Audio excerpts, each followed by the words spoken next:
আজ থেকে কিছু বছর আগে 2 টাকার 5টা ফুচকা পাওয়া যেত, কিন্তু এখন সেই 5টা ফুচকা কিনতে গেলে 10 টাকা দিতে হয়। শুধু এই নয়, আজ থেকে 15 বছর আগে 500 টাকা নিয়ে যদি কেউ বাজারে যেত, তাহলে সে বাজার থেকে 2টো ব্যাগ ভরে বাজার নিয়ে আসতো। কিন্তু এখন সেই 500 টাকারই বাজার এক ব্যাগও ঠিক মতো হয় না। এই দুটি সিম্পল এক্সাম্পল থেকে বোঝা যাচ্ছে যে টাকার ভ্যালু দিনের পর দিন কমে যাচ্ছে আর জিনিসপত্রের দাম দিনের পর দিন বৃদ্ধি পাচ্ছে। কিন্তু এটা কেন হচ্ছে, আর এটার হাত থেকে বাঁচার উপায় কি আছে? এটা কি আমাদের জন্য ভালো না খারাপ? এই প্রশ্নগুলিকে আজকের এই ভিডিওতে ডিটেলসে আলোচনা করব। তো চলুন শুরু করা যাক। এটাকে ইনফ্লেশন ইনক্রিজিং অথবা পারচেসিং পাওয়ার ডিক্রিজিং বলা হয়। ধরুন আমাদের দেশের ইনফ্লেশন 7%, অর্থাৎ জিনিসপত্রের দাম প্রতি বছর 7% হারে বৃদ্ধি পাচ্ছে। মানে 2023-এ যে জিনিসটা কিনতে 100 টাকা লাগছে, সেই জিনিসটাই কিনতে 2024-এ 107 টাকা লাগবে। ইনফ্লেশন আমাদের টাকার ভ্যালুকে সময়ের সাথে সাথে কমিয়ে দেয়, যেটাকে এক কথায় পারচেসিং পাওয়ার ডিক্রিজিং বলা হয়। এই ইনফ্লেশনের হাত থেকে আমরা চাইলেও বাঁচতে পারবো না। তাই কোনো এক সাকসেসফুল পারসন বলেছিলেন যে ট্যাক্সকে দেখে ভয় পেও না, ইনফ্লেশন নামক ইনভিজিবল ট্যাক্সকে দেখে ভয় পাও। অ্যাকচুয়ালি এটা বলার কারণ হলো আমাদের মতো গরিব বা মধ্যবিত্ত লোকেরা সরকারকে ট্যাক্স দিতে ভয় পায়। তাই যদি ভয় পেতেই হয়, তাহলে এই ইনফ্লেশন নামক ইনভিজিবল ট্যাক্সকে দেখে ভয় পাও। তো এবার আসুন ইনফ্লেশনের বেসিক্সটাকে বুঝে নেওয়া যাক। ইনফ্লেশন মানে হলো ওভারঅল মার্কেটে সমস্ত গুডস অ্যান্ড সার্ভিসের দাম বৃদ্ধি পাওয়া, যেখানে কোনো জিনিসের দাম কমে আর কোনো জিনিসের দাম অতিরিক্ত হারে বৃদ্ধি পায়। তাই এই ইনফ্লেশনকে ক্যালকুলেট করার জন্য আমরা একটা নির্দিষ্ট বাস্কেটকে ধরে নিই, যেখানে আমাদের জরুরি গুডস অ্যান্ড সার্ভিসগুলি থাকে, যেগুলি আমাদের প্রতি বছর প্রয়োজন। যেমন বিভিন্ন রকম খাবার, শাকসবজি, ফলমূল, transport, internet, medical and education expenses, জামা কাপড় ইত্যাদি। তো এই সব জিনিসগুলিকে নিয়ে আমরা একটা ইন্ডেক্স তৈরি করি, যেটাকে কনজিউমার প্রাইস ইন্ডেক্স বলা হয়। এই ইন্ডেক্সের গড় দাম গত বছরের থেকে বৃদ্ধি পেলে আমরা বলি ইনফ্লেশন ইনক্রিজ হয়েছে, আর কমলে বলি ইনফ্লেশন ডিক্রিজ হয়েছে। লং টার্মে এই ইনফ্লেশনের অ্যাভারেজও বের করা যায়। যেমন ইন্ডিয়ার গত 45 বছরের অন অ্যান অ্যাভারেজ ইনফ্লেশন হলো 7%, অর্থাৎ গত 45 বছরে ইন্ডিয়াতে 7% হারে আমাদের প্রয়োজনীয় জিনিসপত্রের দাম বৃদ্ধি পেয়েছে। তো এবার আমরা জানবো এই ইনফ্লেশন বৃদ্ধি পায় কেন।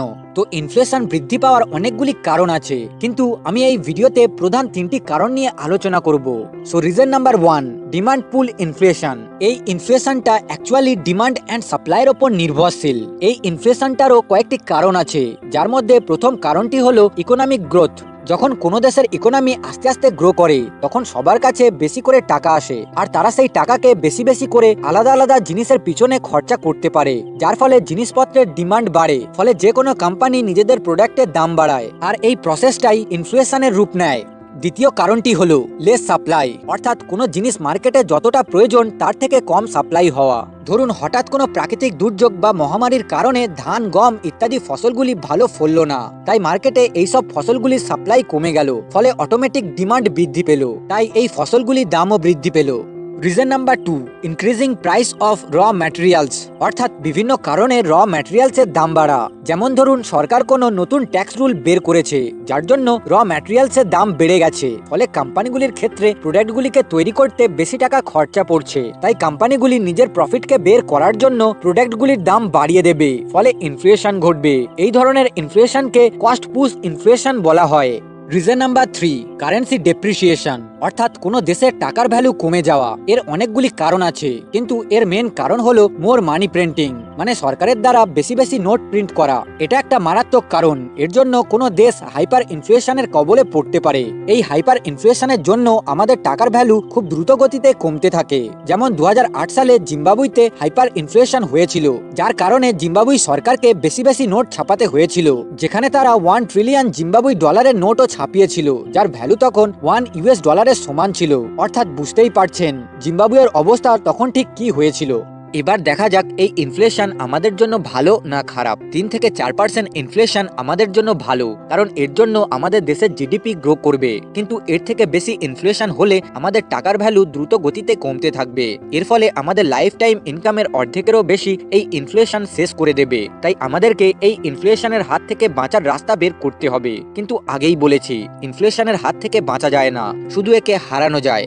আর একে হারানোর একমাত্র উপায় হলো ইনভেস্টমেন্ট বা বিনিয়োগ। কিন্তু বিনিয়োগের কথা শুনলেই আমাদের মতো লোকেরা ভাবে এফডি, আরডি ও নানান রকম ব্যাংক পলিসির কথা। আমার মতে এই সবগুলি কোনো বিনিয়োগই নয়, কারণ এফডিতে ম্যাক্সিমাম 6% রেটে আমাদের টাকা বৃদ্ধি পায়, কিন্তু আমাদের দেশের ইনফ্লেশন এভারেজ 7% রেটে বৃদ্ধি পাচ্ছে, যার ফলে এফডিতে বা ব্যাংকে রাখা আমাদের টাকা প্রতি বছর তার রিয়েল ভ্যালু হারাচ্ছে, মিনিমাম 1 থেকে 3% হারে। তাই আমাদেরকে নিজের এমার্জেন্সি ফান্ড বা শর্ট টার্মে যে টাকাগুলি প্রয়োজন সেই টাকাগুলিকে ব্যাংকে রাখা উচিত, আর বাদবাকি টাকাগুলিকে বিভিন্ন জায়গায় ইনভেস্ট করা উচিত। এখন ইনভেস্টমেন্টের অনেক অপশান আছে, কিন্তু তার মধ্যে সবচেয়ে পুরানো এবং ফেমাস ইনভেস্টমেন্টটা হলো গোল্ড। এটা একটা সেফেস্ট ইনভেস্টমেন্ট। এখান থেকে লং টার্মে অন অ্যান অ্যাভারেজ 7 থেকে 8% রিটার্ন পাওয়া যায়, যেটা ইনফ্লেশনের সমান, তাই এর রিয়েল রিটার্ন হলো 0।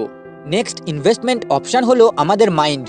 আমাদের সবচেয়ে গুরুত্বপূর্ণ সম্পদ হলো আমাদের মাইন্ড। আমরা নিজেদের মাইন্ডে ইনভেস্ট করে নিজেদের আর্নিং ক্যাপাসিটিকে বাড়াতে পারি, কারণ আজ থেকে অনেক বছর আগে কোনো এক সফল লোক বলেছিল যে invest in your mind, it pays the best dividend. আর এই দুনিয়ার সব থেকে ধনী ব্যক্তি ওয়ারেন বাফেট বলেন যে the most important investment you can make is in yourself. যদি আপনি নিজেকে এডুকেটেড না করেন তাহলে আপনি কোনো লটারি জিতলেও সেই টাকাকে ধরে রাখতে পারবেন না, কিন্তু যদি কোনো সেলফ এডুকেটেড লোক জিরো থেকে শুরু করে সে একদিন না একদিন ধনী ব্যক্তিতে পরিণত হবে। তাই এডুকেশনের ওপর জোর দিন, কারণ আজকের এডুকেশন কবে কাজে লাগবে সেটা কোনোভাবেই ইমাজিন করা সম্ভব না।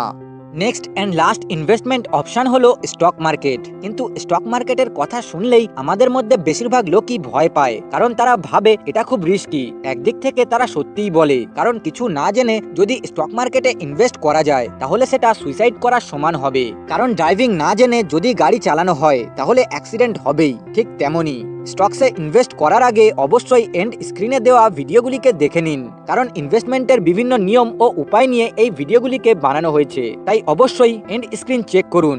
ফাইনালি আমি আশা করছি এই ভিডিওটা থেকে আপনি কিছু শিখতে পেরেছেন, আর ইনফ্লেশন সম্বন্ধে অল্প হলেও জানতে পেরেছেন, আর এর থেকে বাঁচার উপায়ও খুঁজে পেয়েছেন। তাই একটাই কথা বলবো, ইমপ্লিমেন্ট দিস ইনফরমেশন। সবশেষে যদি এই ভিডিওটা একটুও ইনফরমেটিভ মনে হয় তাহলে ভিডিওটাকে আপনার বন্ধু বান্ধব আত্মীয় স্বজনের সঙ্গে শেয়ার করুন।